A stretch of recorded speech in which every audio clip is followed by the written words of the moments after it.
Okay, if you're watching this explainer, there's a really good chance you're just exhausted. I mean, totally drained by that deeply painful experience of having your completely neutral actions weaponized against you. You know that feeling, right? You're just going about your day, meaning absolutely no harm to anybody. And suddenly, bam, you're accused of something incredibly negative. It's heavy, it's frustrating, and it's a dynamic we are going to completely unpack together today. Why do they assume the worst about my intentions, even when I literally mean zero harm? It's a question born out of a very specific and, let's be honest, very painful pattern. When someone constantly misinterprets your neutral actions, or hey, even just an honest mistake, as a deliberate attempt to hurt, undermine, or deceive them, well, it leaves you in this state of perpetual defensiveness. You find yourself constantly trying to explain yourself to someone who has already made up their mind that your intentions were bad. It's an incredibly isolating place to be. And feeling chronically misunderstood like that, it can truly just wear down your spirit over time. But I want to assure you right now, you do not have to carry the burden of intentions you never actually had. Consider this explainer a cozy, safe space. We're going to untangle this really confusing interpersonal dynamic together step by step. Today is all about understanding the actual mechanics behind this behavior so you can grow, protect your peace of mind, and honestly, most importantly, reclaim the integrity of your character. Because you know exactly who you are, and we're going to make sure you hold on to that. Okay, let's dive into this. What are we actually dealing with here? It's called the assumption of malice fallacy. Basically, this happens when someone automatically defaults to the belief that any negative outcome, or even just a tiny perceived slight, is the direct result of your conscious ill will. Think about a simple accident, right? Like nudging a cup on a table so it spills a little bit. Instead of seeing an accidental nudge, the other person immediately replaces reality with this dark thought bubble. They see a deliberate, hostile act of intentional sabotage. They look at the outcome, completely bypass logic, and conclude, oh, you did this on purpose just to hurt me. Now, what makes this fallacy so incredibly damaging is what gets entirely left out of the equation. The accuser completely skips over curiosity. They don't pause for a second to consider if what happened might have just been an honest accident. They don't wonder if it was a simple misunderstanding or, if maybe personal stress played a role. They don't even entertain the idea that two people might just have differing perspectives. Instead of exploring these very normal, totally human alternative explanations, they just jump straight to condemnation. So why do they do this? Why skip the curiosity and jump straight to anger? Well, because making you the villain is a highly effective defense mechanism. Believe it or not, this isn't actually about you. The person assuming malice is doing so to avoid their own discomfort.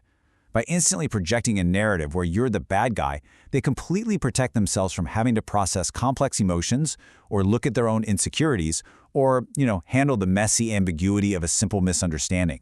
It is vastly easier for them to just cast you as the villain than to navigate the reality of a shared, imperfect human experience. And this brilliantly illustrates how the whole thing plays out in the real world, like in the workplace, for example. In reality, a colleague sends a super brief, short email simply because they're incredibly busy and just rushing to get through their inbox. But viewing this through the lens of assumed malice, the receiver reads that brief email and instantly tells themselves, oh, they are clearly trying to exclude me from the project. It is actually wild how our brains can take a harmless two-word email and instantly interpret it as a full-blown declaration of war. That neutral action of sending a quick message gets entirely rewritten into a fabricated narrative of deliberate, calculated exclusion. And we see this exact same dynamic in our personal lives too. Let's say an overwhelmed friend just completely forgets to reply to a text message because, hey, life gets crazy. But the immediate assumption? I know you're ignoring me on purpose to punish me. Notice how in both of these examples, the focus completely shifts away from what actually happened. Your humanity, your super busy schedule, your absent-minded mistake. It all becomes literally irrelevant to the accuser. They've already locked themselves into their fabricated narrative of intentional harm. Now, recognizing this pattern is incredibly validating, I know, but it brings us to a really critical pivot point, protecting your peace. If you find yourself caught in the crosshairs of someone else's assumption of malice, how do you actually respond? How can we handle this with grace without just blindly accepting the blame for things we fundamentally did not do? We definitely need a way to navigate these accusations without letting them erode our sense of self or drag us into endless, completely pointless arguments. So the crucial point is we need a reliable toolkit to de-escalate these conflicts. And here are 3 simple steps to do exactly that. Step 1, pause before reacting. Honestly, do not internalize the blame. Just remember that their perception is not always reality. Step 2, calmly offer alternative explanations for what happened. And step 3, invite clarification over accusation. Okay, let's actually break down exactly what steps 2 and 3 sound like in practice. Now, what's really interesting about this slide is that it gives you the exact script you can use for step 2. You can say something like, I understand this felt hurtful, but my intention was not to cause pain. I was overwhelmed or, distracted or simply unaware.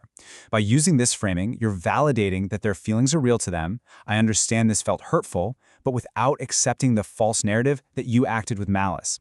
You're just calmly inserting the alternative explanation back into the conversation and putting your humanity and the actual reality of the situation right back on the table. Then, once you've offered that alternative, you move to step 3 with this phrase. Can we talk about what you needed from me rather than assuming my motives? This is incredibly powerful.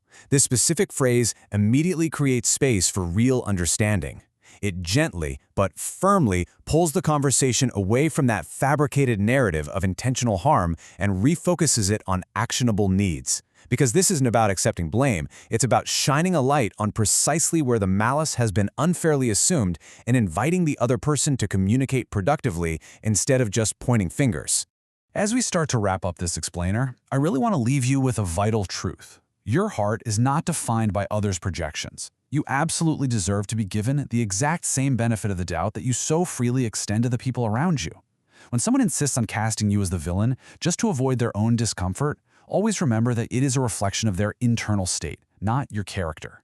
You are seen, you are valued, and your good intentions absolutely do matter. Let's move to and see how this builds into an even deeper question. What happens when someone stops assuming malice, but instead outright refuses to take any responsibility for their own role in the conflict? Like, how do you navigate a relationship where absolutely every single problem is framed as entirely your fault, no matter the circumstances? Well, that is exactly what we're going to be unpacking in our next explainer on the blame-shifting fallacy. We'll learn how to hold healthy accountability without carrying burdens that simply aren't yours. Thank you so much for learning with me today. Stay curious, and I'll catch you in the next explainer.